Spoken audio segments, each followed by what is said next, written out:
So guys, check out this awesome mask I got the other day. I did not get this from a supply drop, as you might have assumed. It's actually a mask that you get by doing some challenges in the humiliation category. It's a humiliation mastery challenge, so you have to complete all these challenges, which I did, and then I prestiged again, so that's why they're not completed. But I think it's pretty awesome. The only thing I don't like about it is that it's not a full helmet, it's just a mask, but oh well. I mean, you can't get everything, I guess. The only thing I don't like is the exosuit. Still trying to get a better one. So there was one challenge in the humiliation challenge that I played that made me realize that I really only play free-for-all, because one of them was to get kills from the grave. So what was the best way for me to do that? I wasn't sure. So I just went into Momentum, made a class with a grenade launcher, and just literally just kept rushing around, firing them at the capture points, and then dying and getting them that way. And I've actually been in a game with this guy before. That made me realize that I really only play free-for-all, so I really only show you guys free-for-all, which is kind of a downside, I guess, maybe, if you want to see other game modes. And it made me realize I've been a free-for-all player ever since I can remember, because basically I really started playing Call of Duty the most back in Modern Warfare 3. I didn't play it on Xbox because I didn't have one at the time. I played it on PC. And in that, I really only played free-for-all, like special game modes like One Shot, and then I did play Drop Zone a lot. I played Drop Zone a lot in that game. But free-for-all was still my favorite, and I was thinking about it, and I was trying to think of why is it that I prefer to play free-for-all over game modes such as Domination or Momentum and such like that. Because I even prefer to play free-for-all with friends. Like, whenever Matt gets on, we always try to party up in a free-for-all. Well, not party up, but try to get into the same free-for-all match, which isn't too hard when you think about it, but it does take a little bit of time. So it made me think, why do I like free-for-all so much? And I honestly came to the conclusion is that I don't like teammates. So I remember I was playing on Terminal, and I just got so frustrated because we were playing Domination. And of course, on Terminal in Domination, if you cap the A flag, you're going to be in a spawn trap the whole game, unless you can get out of it. And so whenever I spawn on that side in Domination, I never go and cap the flag, and I always like get into chat and I tell my teammates, don't cap the flag. But 90% of the time they do anyway. So I think like that's part of the reason why I just don't like playing objective game modes as much. Even though I may not be the best player, and I know that. Like, I'm not going to go into every free-for-all game and win it. But I feel like a lot of the times teammates frustrate me more than they do help me. Instead of enjoying the game, I just get frustrated so I don't have any fun.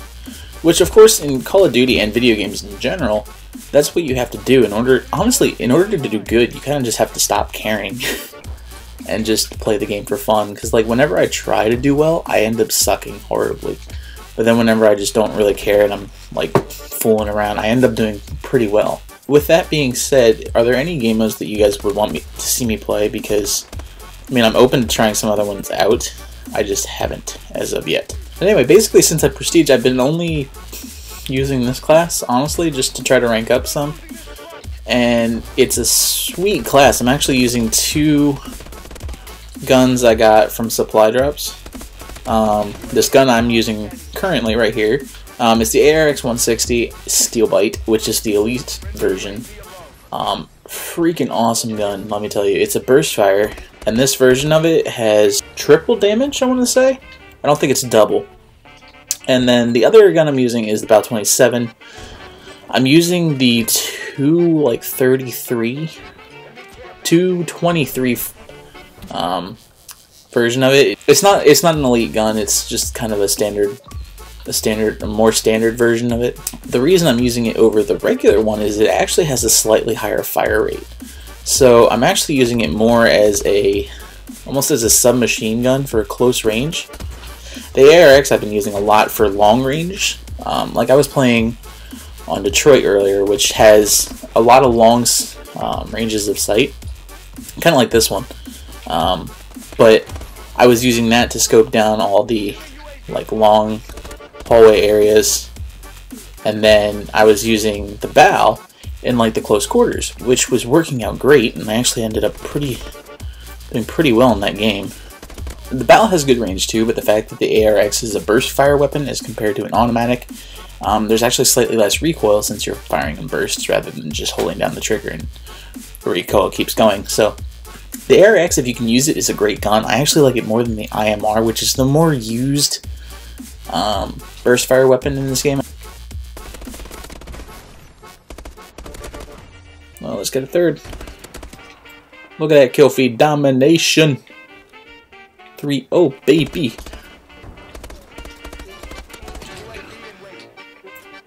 Starting off this game strong, probably gonna lose.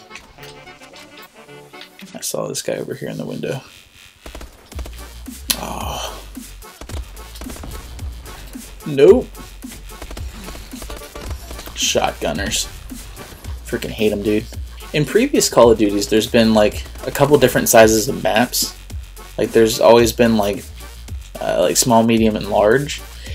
I feel like in this Call of Duty, there haven't really been too many large maps. Even if they are, the comparison of a large map in previous Call of Duties to one in this one seems totally different just because of the speed you can get around a map. What I mean by that, like, is if you were in a map such as like Overgrown in Modern Warfare 2, I feel like you can get around it like 10 times easier in this game just because of the exosuit abilities. So how quickly you can run around and stuff. There might be some maps like such as Horizon, which are large, which would have been considered large maps in other Call of Duties, but in this one it's really not. It feels more like a medium-sized map rather than a large map. Previously, like Free-for-All would have all the smaller maps, so you wouldn't play the larger maps unless you go into a different game mode. Whereas this game, I don't think that that's necessarily the case, because there aren't many maps that I've played. I don't think there are any, actually, which is kind of cool, actually, that finally they're able to take all the maps in one game and just you can play them in any game mode, which is a good thing because all of the maps should be able to be played in any game mode. With that being said, I'm really looking forward to the DLC maps. Not that this game's getting old for me in any way, it's just this is probably the most I've played a Call of Duty in a long time, ever since Modern Warfare 3. That was a good game. I'm amazed at how well that was, especially since I was talking the whole time. Because half the time I don't do that well when I'm talking. And true, 30 and 18 isn't the best KD ratio, but I mean, I was ahead by 12 kills to the second place player. So not bad. Not a good game, or not a bad game to end off the video. But before we go, we are going to open that supply drop that we got in the first game. I would still love the Quick Bolt or the Doctor just because of the faster reload. So, crossing the fingers, I would also love the Speakeasy. Probably not going to get any of them.